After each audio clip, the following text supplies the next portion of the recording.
Talvez você tenha visto ontem um vídeo que circulou da Polícia Militar do Estado de São Paulo prendendo um comerciante que insistia em trabalhar para levar o sustento para sua casa na cidade de Ribeirão Preto.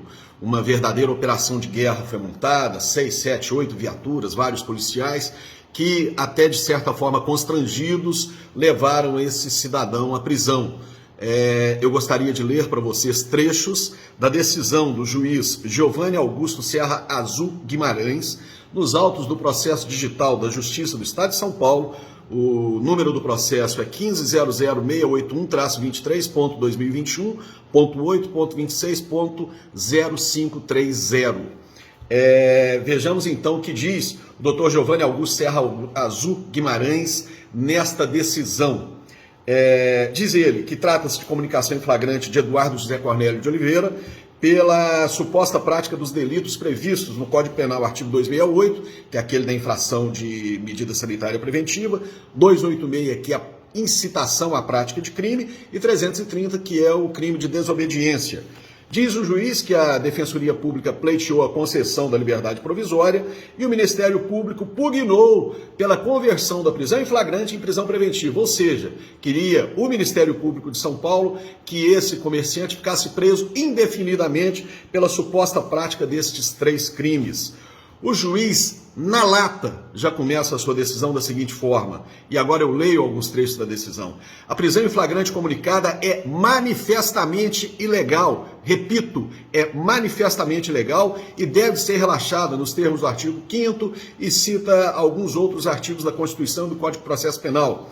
Diz ele ainda que a Constituição da República, em seu artigo 5º, reconhece, entre outros, os direitos fundamentais inerentes à dignidade humana, à propriedade, ao livre exercício do trabalho, ofício ou profissão, inciso 13, à intimidade, à vida privada e à honra das pessoas, e à livre locomoção no território nacional em tempo de paz, inciso 15. Ele cita 2 incisos do artigo 5º que eu venho repetindo reiteradamente para vocês. Continua o juiz. Conforme ressabido de acordo com os artigos 136 e 137 da Constituição Federal, as únicas hipóteses em que se pode restringir alguns dos direitos e garantias individuais são os chamados estado de defesa e estado de sítio, cuja decretação compete ao presidente da República após a aprovação do Congresso Nacional. Continua o magistrado. Atualmente não vigora nenhum desses regimes de exceção no Brasil, de modo que o direito ao trabalho, ao uso da propriedade privada, no caso o estabelecimento comercial do rapaz lá, a livre circulação jamais poderiam ser restringidos sem que isso configurasse patente violação às normas constitucionais mencionadas. Veja-se, diz o juiz, que nem a lei poderia fazê-lo. Nem a lei, porque não há um decreto presidencial aprovado pelo Congresso Nacional reconhecendo o estado de defesa ou estado de sítio. No caso presente, prossegue o magistrado, o que ocorre é mais grave ainda, pois a proibição foi estabelecida por decreto do Poder Executivo Estadual. E aqui em Minas Gerais, meus amigos, nem decreto nós temos uma deliberação do Comitê de Enfrentamento ao Covid lá em Belo Horizonte. E esclarece o magistrado, o decreto governamental é instrumento destinado exclusivamente, repito, exclusivamente a conferir fiel cumprimento à lei, presta-se unicamente a regulamentá-la, não lhe é permitido criar obrigações não previstas em lei. É o que decorre do artigo 5º, inciso 2 da Constituição Federal, que diz que ninguém será obrigado a fazer ou deixar de fazer alguma coisa, senão em virtude de lei. Portanto, o decreto em que se fundou a prisão do indiciado, pelas razões até aqui expostas, é manifestamente inconstitucional e nulo de pleno direito.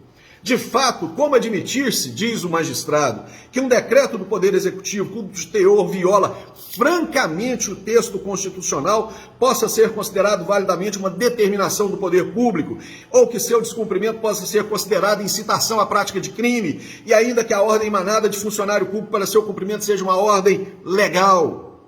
Admiti-lo, prestem atenção no que disse o juiz, admiti-lo equivaleria a total subversão do ordenamento jurídico. E o juiz ainda respalda a sua decisão num julgado do Supremo Tribunal Federal, na ADI, Ação Direta de Inconstitucionalidade 6341, da lavra do ministro Marco Aurélio, redator do acordo, o ministro Edson Fachin, que diz que as autoridades governamentais no combate à pandemia as medidas devem ser devidamente justificadas, obedecer aos critérios da Organização Mundial da Saúde e gozar de respaldo científico. O juiz depois cita praticamente várias partes dessa decisão do STF.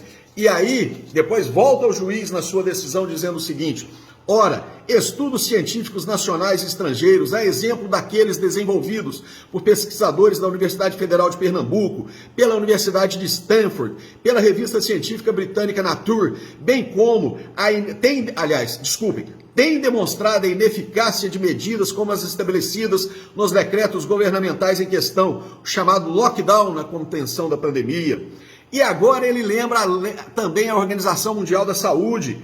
A OMS já apelou aos governantes para que deixem de usar o lockdown, medida que tem, abre aspas, ele cita a OMS, apenas uma consequência que você nunca deve menosprezar: torna os pobres muito mais pobres. Então, qual seria o respaldo do decreto governamental no qual se fundou a prisão do indiciado? Absolutamente nenhum.